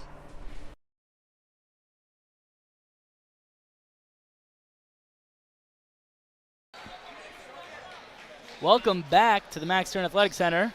If you have just tuned in, I'm Mr. Liner, joined by Yosef Silver. Now, we have seen just in the last couple minutes alone numerous lead changes. Yosef, how do you anticipate the Max will close out this game? Yeah, it's been a bit of a wild second half, back and forth, back and forth. But really for the Max, what it's going to come down to is boxing out down low. We've seen the difference in the possessions where the Max are able to box out versus when they're not. When they're not able to box out, Hope winds up getting multiple chances on the offensive glass, and they usually convert. But when the Max are able to box out, then we've seen Hope kind of panic. We've seen a lot of loose ball fouls called on Hope, and with them already in the bonus, it leads to a lot of free throws for the Max. Exactly, as Killen is the one who hit that last three for Hope, putting them back up by 2. The Hope crowd is getting a little bit loud here. They're excited. They're excited for this road game, but I feel like Coach Steinmetz has something in store for us. As Dotan draws the foul on his way to the hoop. Are they going to call a shooting foul? Either way, we're in the bonus. Yeah, and that's big for YU. That's going to be Quillen's 4th. I'd imagine he's going to have to go sit for a while. Meaning that the Max should be a little bit more free down low. Yeah, free down low, but also that takes away, I mean, he not only provides a big paint presence for them, but he also hit that last 3 for them. As he's just an overall great player. The Max love to see him in foul trouble. Yeah. So on that free throw, I think the teams forgot for a second that it was a 1-on-1. Kind of a little bit late to react to that rebound. As, Effie Freundlich dives for it, but remains here. Still Hope ball. As there it is, Killen is subbed out indefinitely. We will see how long of a break Coach wants to give him before he is not worried about his fouls anymore. Yeah, depending on the way the game goes, I don't expect to see him back before 4 to 5 minutes left in the game. Hope does have other players that they can put in that do have that size, kind of like Wagger we see. As we see Justice Mims there attempting what I like to call a dunk layup. That's like a prime Clipper Blake Griffin move.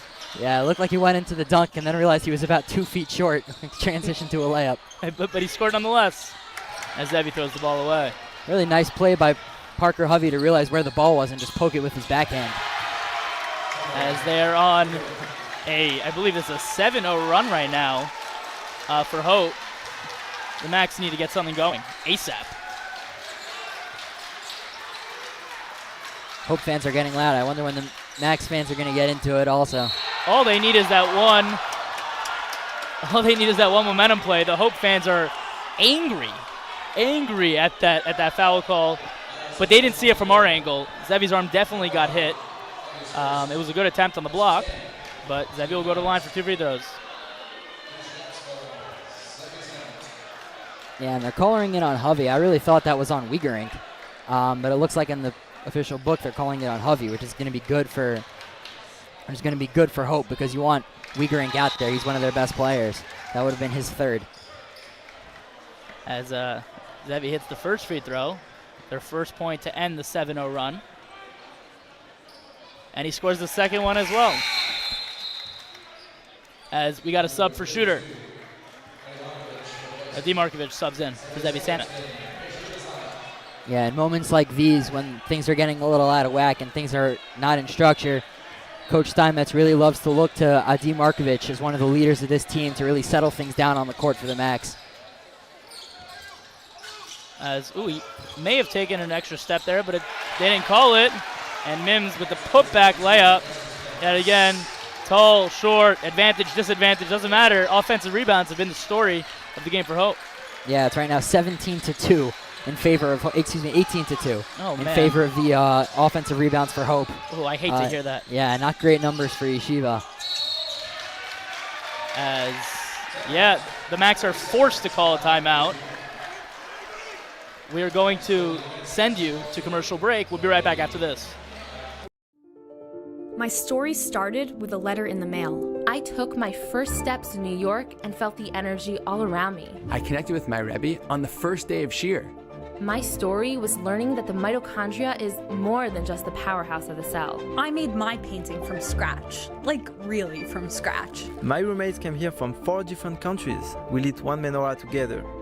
My story was practice every night. Chavruta every night. Subway rides, city lights. In my story, my name was in the headlines. The bylines. The University Museum. My story was my internship at the Supreme Court. Dancing with the Israeli flag in Times Square. My story was participating in the only hackathon, not on Shabbat. The Career Center found me my first job at a top business analytics firm. My story was becoming best friends with my chavruta. And holding that NCAA. Welcome back as the Macs look to end this game strong. 7-2 run in the last minute. There's 2 seconds left of the shot clock. They throw it away. It's going the other way. Mims wants it. He doesn't get it. He's like, I'll take it myself, but it's no good. It's good transition defense by Adi Markovic to get in the way but not pick up a foul. Mac Zakine throws the ball away. Tries to avoid that fast break foul. Hope is setting up their offense. They're in no rush. They're the ones in control right now. Ooh, a beautiful looking shot, but it's no good. Dotan, I thought, may have tipped the ball on that attempt, but they score nonetheless. Yeah, it was a good contest by Dotan, but once again, just second chance points. And third chance points. It's really been the Achilles heel for the Macs. Exactly, as the refs do make a call. It's a foul. Foul on number 22, Justice Mims. Yeah, that's his fourth. He's going to now take a seat also as we see Hope getting into a little bit of foul trouble. We got Dykhouse with 3, Warman with 3, Quillen with 2, Quillen 4, and now Mims has 4, and Carlson also has 3. So Hope's really going to have to be careful down the stretch not to get too handsy. Yes, well, that is the case. It's interesting to note that Coach Mitchell, he was talking to us yesterday. He was mentioning that this is a team where there's so many effective players on the team. It's not it's not like a 1 or 2 man, top heavy team. This is a team where if someone does get into foul trouble, fortunately for them, they have people who they could, substitute in. Yeah, and we really see it, when they're benched, right? If something, if Dykhouse or Warman weren't going, right, Mims can come in and produce. If Quillen or Wiegerink are struggling, you can have Carlson or Wagger come in and produce. They really have a lot of guys that can, really contribute to the team. Indeed. As the ref's calling, he got out of the paint just in time for that 3-second call. They're going Good the other box way. out by the Macs. Dotan, by the way, interesting to note that he is taking a break. Let's see if the Macs could be effective in terms of boxing out as Zevi scores the layup. Beautiful take to the hoop, a beautiful cut as we see numerous times from him. Yeah, caught Warman a little bit asleep. He didn't realize the ball was coming, and when Zevi caught it, he was right next to the hoop. They try to answer back with the 2 of their own, but it's no good.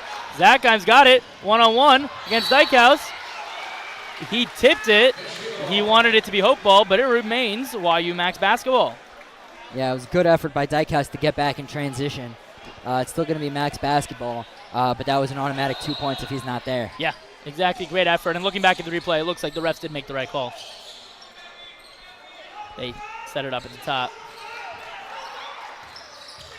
The Macs have been the ones scoring as of late, as we have a deep 3-point attempt, but it's no good.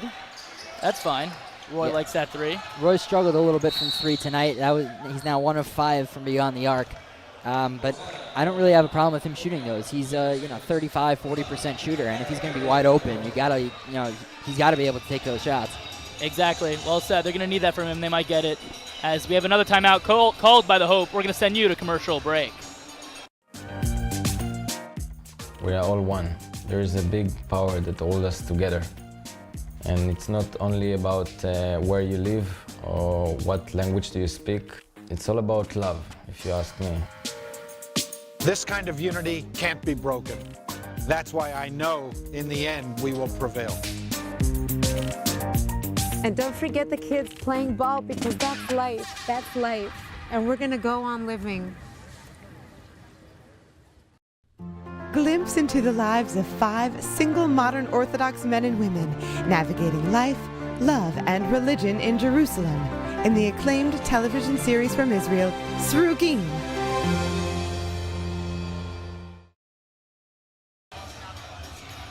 And welcome back. As right on cue, we were just talking about how Hope, in the last minute or so, couple minutes, they have been struggling to put the ball in the hoop.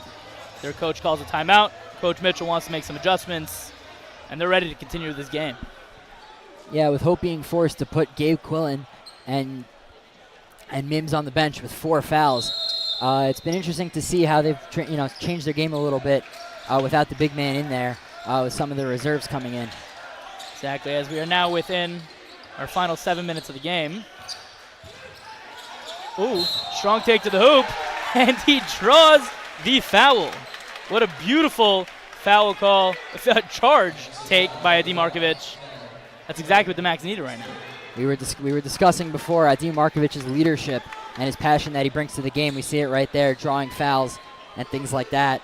And, it's for the little things that really, make him a part of the team, setting those off-ball screens, drawing those fouls. That makes him such a good leader for this team and someone that Coach Steinmetz can rely on down the stretch. Well said. As every look, a beautiful cut and a beautiful behind-the-back pass from Adi Markovic. Speaking of the little things, how about the big things over there? Oh, my gosh. You know what? The little things lead to those big things. Exactly. He's been known to make some highlight passes. It's a good thing we were able to see one there, as that cuts the lead to 1 possession for YU. And there it is. Great offense leading to great defense. A steal by Adi. Kick out to the corner by Max Zakheim. He shoots the 3, and just like that, Yeshiva has tied up this game. Yeah, that really quiets the Hope crowd. Max Stern Athletic Center really into this one now. Great transition offense by the Max, and Max is not going to miss that from the corner. Now you were asking as Hope answers back immediately with a 3 of their own. You're asking before when the Max crowd was going to get back into it. I think they're back. Yeah, and I think we've officially reached the witching hour of tonight's game. Where wins become losses, losses become wins. It's really going to count these next 5:40 down the stretch. Zakheim take to the hoop, met with a tree. They're going to call a jump ball. The ball stays here. Max ball. Gets me every time, by the way. Max ball, MAX, Max as a Maccabees. I love that double entendre. Yeah, no, it's great. We got all of it. We got Max and Max. Orr's on fire. We got our Stark shooter. Oh, that's great. Now, speaking of Orr, he's dealing with a shoulder injury. He wasn't able to play today, as well as Ben Haber. He injured his knee in practice, but he should be good to go. In the next couple games. And speaking of being good to go down the stretch, the Macs are looking to get Yoavo Selka back. He should be able to, we should see him coming back in the next couple games. He hasn't played in a while after a high ankle sprain, so it'll be nice to see him back on the team. Obviously 3 key pieces for YU, players that would have helped them this game, as Zevi Samit with a gorgeous take. Even the security guard in the gym is dancing. That was incredible. Yeah, the Macs are really feeling it tonight. The pass, you have the dunk, Max and Zevi. It's really just been a great game from them offensively. Let's see if they can close that out on the defensive side. As we had a strong take to the hoop by Marcus Warman. He's letting Zevi know anything you could do, I could do just as well. Zakheim with a take of his own, and they're just trading baskets at this point. Back to back to back. Yeah. As Zakheim should look to avoid gaining a tech right now. They called a foul. Ooh, the fans don't like it. They called an off-ball, loose-ball foul on Zakheim. The fans aren't into it. They don't like that call. Yeah, and they'll let you hear it. Yeah. Oh, man, I would hate to be the ref right now. Now, going back to that last possession for the Macs, it was interesting. As Zakheim was driving, we saw Mims kind of move out of the way. I wonder if that has to do with that he's playing on 4 fouls, or maybe it's just he didn't realize who had the ball. But definitely in that spot, you don't want to back down from a driving Zakheim. Exactly, probably a combo of both, if we're being honest. Dykhouse looks to do something with it. Trying to drive on Max, he does. They're moving it around within the painted area. As the ref calls jump ball, it's going to remain Hope's ball as YU was the recipient of the last jump ball. And that was good interior defense from the Max. Good awareness by Zackheim to grab that, to try to grab the board on Parker Hovey, who's 5 inches taller than him. And he was still able to, that was Tanner Wiegerink, who's 7 inches taller than him, and was able to, able to get in. Speaking of shout out to Bob Quillman, yeah, Yeshiva could use a little bit more height, but we're doing pretty well without it for now. So, Now, Yosef, I don't know. Ooh, Max did not like that foul call. They called a foul on Max. Yosef, I don't know if you saw what I saw, but it looks like the big man, Gabe Quillen, is back in the game. Yeah, that'll be interesting to see how he plays defensively and how Yeshiva goes up against him. He's back in with 4 fouls. Obviously, one more, he's out for the game. It's something Hope really doesn't want. Let's see if he plays a little bit more conservative in these next 4-11 and potentially even past that. They're getting their offense set. They're looking right back at the hoop. As good contest by Effie Freundlich. He wanted on the fast break, but it's okay. They'll slow it down. You know, it's interesting. Hope are relying less on the 3-ball late in this game. They're really trying to go at the hoop time and time again. As we have a strong take to the hoop, but he gets tipped. Yeah, down the stretch, that Hope's kind of looking towards their fundamentals. They're a team that likes to play through the inside, especially with the size disadvantage. It's really tempting for them. Yeah, again, they're really just looking to get the ball inside. A lot of movement, a lot of screens. They're not even looking to get the shooters the ball. They're just looking to post up. And even though they have big men, it's the not as big man, Dykhouse, who draws the foul down low. He's going to go to the line for 2. Yeah, and that's 7 fouls for the Maccabees. Now they're going to be in the bonus as well. Got to be careful on those free throws.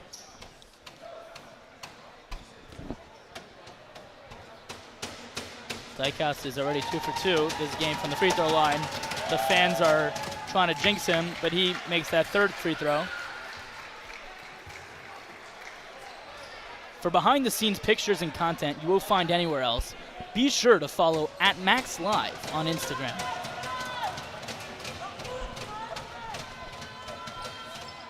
And there it is, continuing what he started. He is now 4 for 4 from the free throw line. It's back to a 3-point game.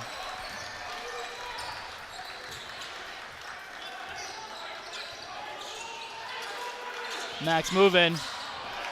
Max wanted a foul call. He didn't get it, but he gets right back up. Dykhouse with a strong take to the hoop, but Doton even stronger defense at the hoop. Yeah, you said it, good defense by Doton, standing tall in the paint. Zevi wanted that. He wanted it for minutes. Unable to capitalize there, but I saw it in his eyes. He was ready to tie up this game. Yeah, he's been quiet from 3 so far this game. It's only one of 5. But he's really done most of his damage inside. He still has 23 points tonight. Yes, indeed. And, as Hope calls a timeout there, they want to probably, if I were to guess, give their guys a little bit of a break as we head into this final stretch. We are within 3 minutes left in this game. It's a 1-possession game. As much as it looks like, Hope has been sort of controlling a little bit, it's definitely not the case if you look at the scoreboard, 78-75. Yeah, it feels that Hope is really trying to dominate inside like we've seen. The Max have been a little bit inconsistent in defending it. They've had possessions where they've done really well and even drawn a bunch of loose ball fouls. They've had possessions where Hope gets 2nd and 3rd and even 4th chances. You obviously never want to see the offensive rebounds as 20-2 in favor of the other team, 44-23 overall. But for the Max, it's really going to come down to hitting those shots from beyond the arc. That's kind of their bread and butter. Zevi, who's normally a great shooter, has been shooting over 50% at home. He's 1 for 5. But he's been known to turn it on in the clutch moments. Let's see if he's able to hit a couple down the stretch over here. And exactly based on what you're saying, I mean, it's interesting because there is such a big discrepancy in the rebound column, but it still is only a 3-point game. A true show of resilience by the YU Max, how they're able to, stay right there with Hope throughout the entire game. Yeah, it's like we were saying before. I had no questions about the Max ability to score against Hope's defense. It's really going to be just about containing them on offense. 78 points. It's probably on the higher end of what the Macs were looking to give up. Let's see if they can close them down here in the last 2:44.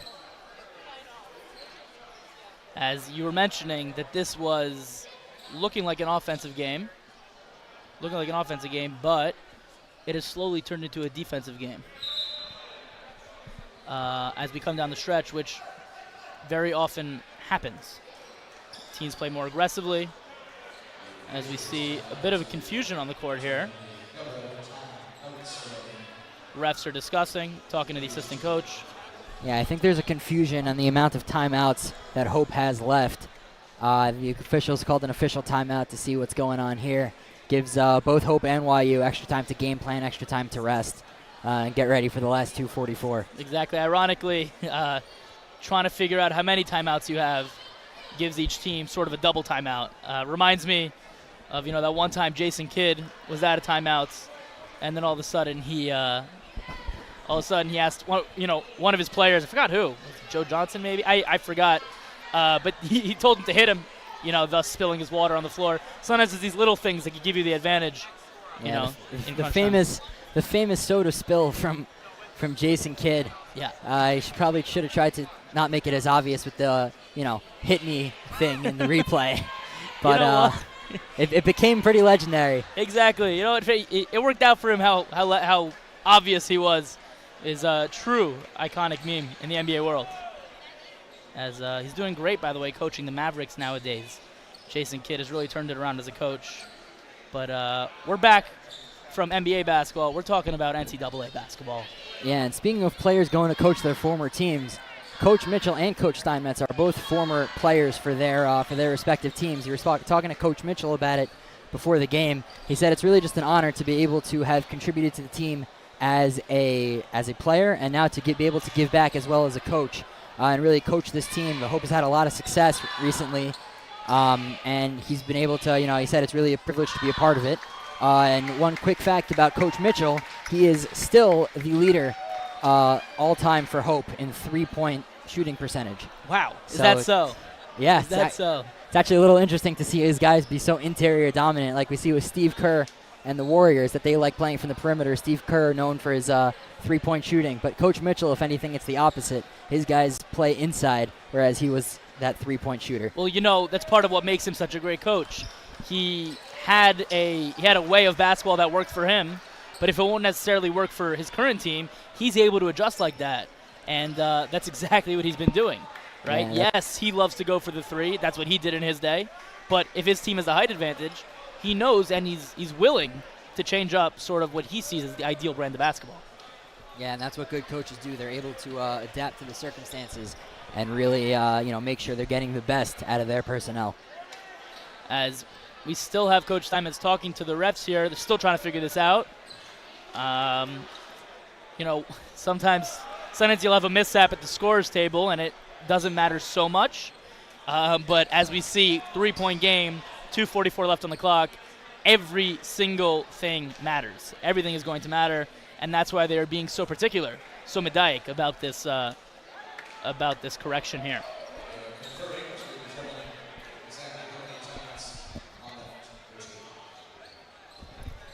They just announced now that the entire discussion is to figure out how many timeouts are remaining, but they still haven't said if there's any conclusion. Right, we see the ref with both Coach Mitchell and Coach Steinmetz trying to figure this out.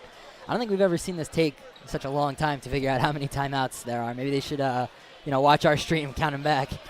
Yeah, I have a question. Is this now just a case of like he said, she said? Like, how do they come to a conclusion? Yeah, I'm not fully sure how they're how to go about it or how they're going about it this game, but there's no real you can't watch the replay. Obviously, with us you can, but the refs don't have the ability to watch the replay. So I think they're just going to have to, I don't know, maybe in the huddle they flip the coin or something.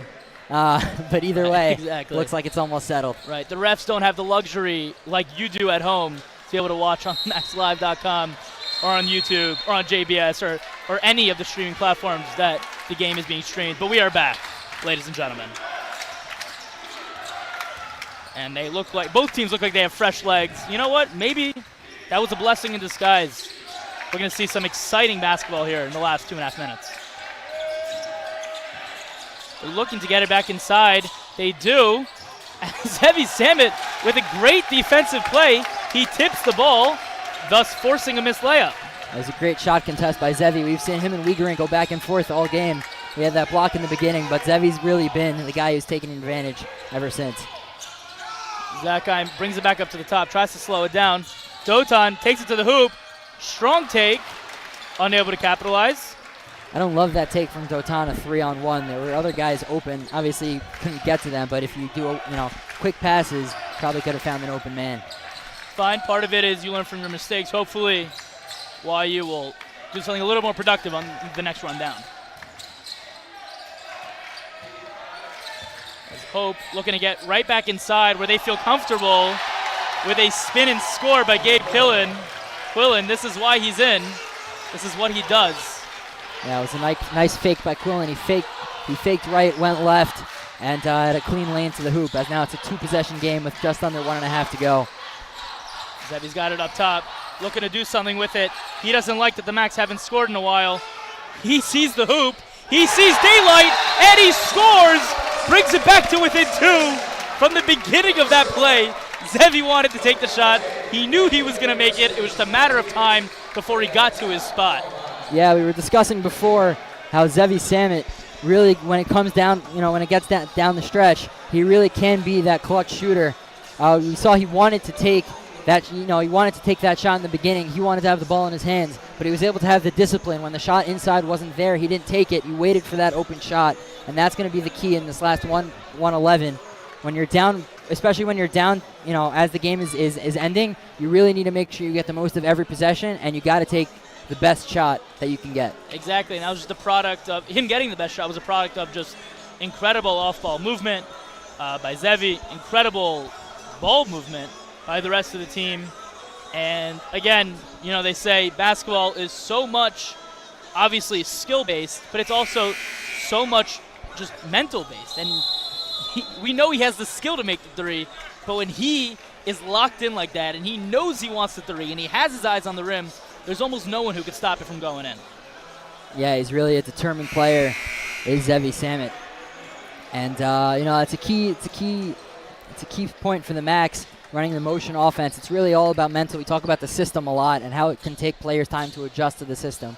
But when we see the system working, there's good off-ball movement.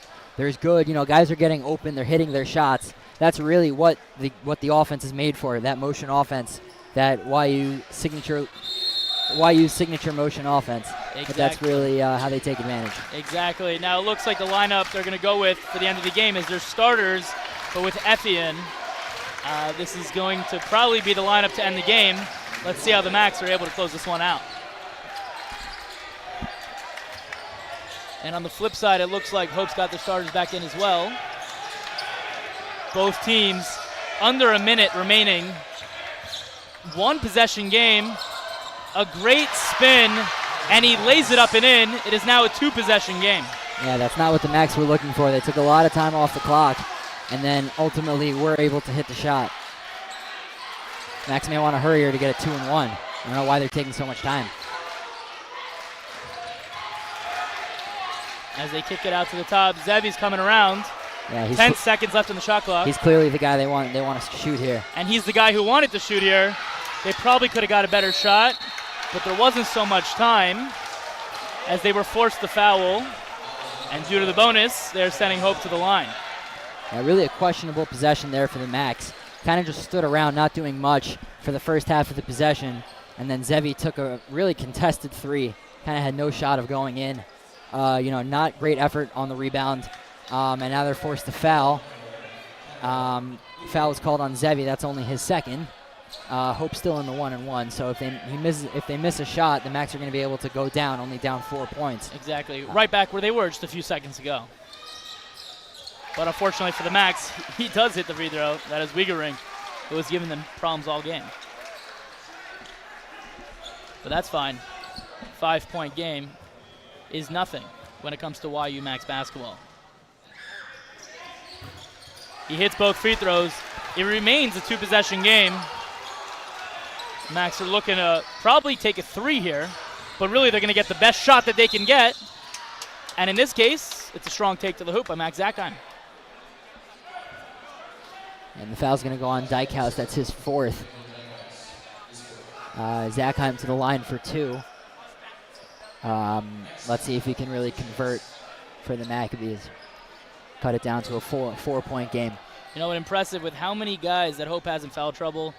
They have remained to keep all of their guys out of fouling out. As Max Zakheim, as he usually does, hits that free throw to make it just a 5-point game. And speaking of guys avoiding fouling out, number 4 fouls, Justice Mims is coming back into the game too. And it'll be interesting to watch if he tries to hit this or he tries to miss it. Well, either way, it's no good. Max are forced to foul. Dotan sending Dykhouse to the line. Dykhouse is actually 4 for 4 from the line this game. So not the ideal person we want to send to the line, but as you know, and as they say, late game free throws are a whole lot different than early game free throws. Yeah, Dykhouse just over a 90% shooter from the line on the season. He's the guy that Hope wants to be standing there. And for the Max, you don't really want Dotan to get that 4th foul, but at this point it's really just you got to stop the clock. And we'll see if the Max can take advantage. Still a 1-on-1. And he hits the free throw in character. Lishitasso, as they say. Looking to extend this lead yet again back to 6, which will still only make it a 2-possession game.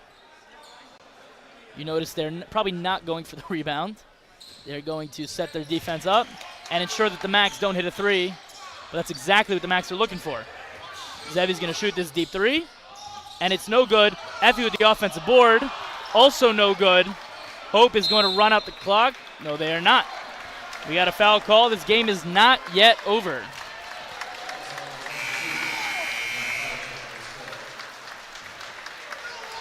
The crowd, the Hope fans are on their feet. The YU fans are putting on their coats. But again, this game is not yet over. And that's going to be Dotan's 5th. He's out. Not that it matters too much anymore, but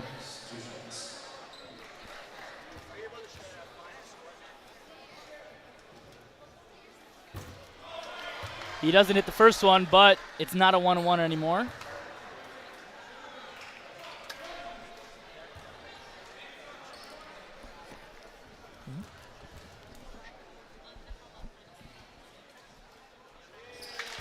And he hits that free throw, making it an 8-point game. And they're going to dribble out the clock. It was a hard-fought game.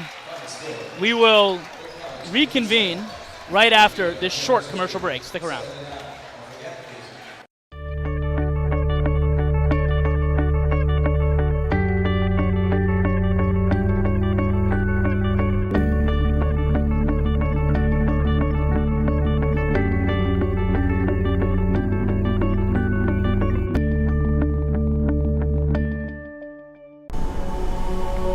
As a student of history, I'm keenly aware that there has been a long and ugly history of violent anti-Semitism. A long and ugly history of exile and expulsions and inquisitions and pogroms and genocide and ethnic cleansing. And for me, the sheer persistence and virulence of anti-Semitism through millennia of human history necessitates a Jewish state. It necessitates Israel as a sanctuary for the Jewish people. And so my support for Israel is rooted not in religion, but in my own sense of morality and history.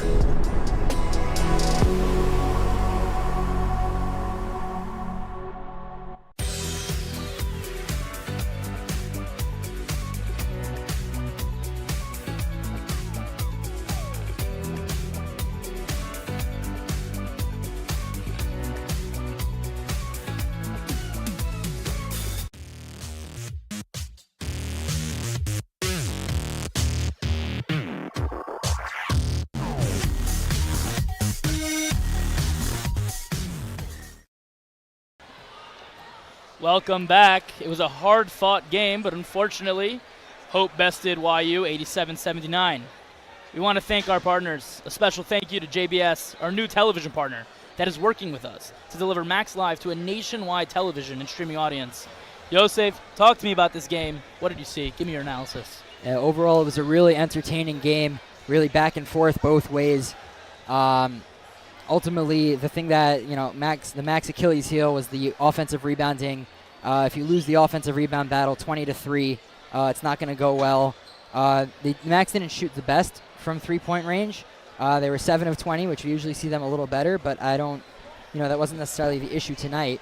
It was really just 87 points. We said it after the Nichols game where they gave up 97 and the NYU game where they gave up 97 as well. It's not, you're not going to win games giving up points in the anything higher than the high 80s. The offense was really good tonight overall. 79 points. Max Ackheim had 30. Zevi Sam had 26. And obviously without Orsinjevsky in the lineup, we expected the offense maybe to take a step back, but really his absence was more felt on defense, where we just really struggled on the glass. So ultimately, it was a great game back and forth, but the Max were just not able to pull it out off the stretch. At 87-79, it was probably closer than that. It's a lot of free throws at the end of the game, but overall, good game both sides. Definitely a lot of positives for the Max, but definitely there's room to improve going into future games. Well said. Great point, and I hope they're able. Great points, and I hope they're able to capitalize on all of those key changes going forward. Now we want to thank everyone who made this production possible. Our executive director, Eitan Traurig, executive producer, Zevi Pancer, director, David Raviv, assistant producers, Zeke Zwelling, Matthew Loren, Dovid Samson, and Avery Stettner, and our camera operators, Doni Horowitz, Shmuel Gopin, Naomi Klinghoffer, and Lev Ershler. I'm Yisrael Einhorn, joined today by Yosef Silver. Thank you so much for watching. Have a great evening.